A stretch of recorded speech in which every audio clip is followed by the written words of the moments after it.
General Aziz এবং বেনজির আহমেদ আওয়ামী লীগের কোনো দলীয় লোক নয়, তারা নিজেদের যোগ্যতায় এ পর্যায়ে এসেছে বলে মন্তব্য করেছেন আওয়ামী লীগের সাধারণ সম্পাদক ওবায়দুল কাদের।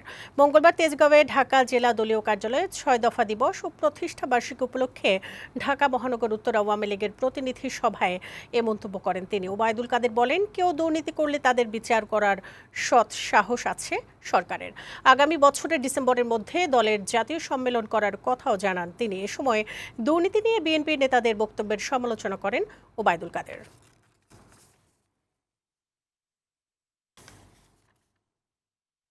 দুর্নীতিবাজ আপনাদের দলে চোরের রাজা, চোরের মহারাজা সবই বিএনপি।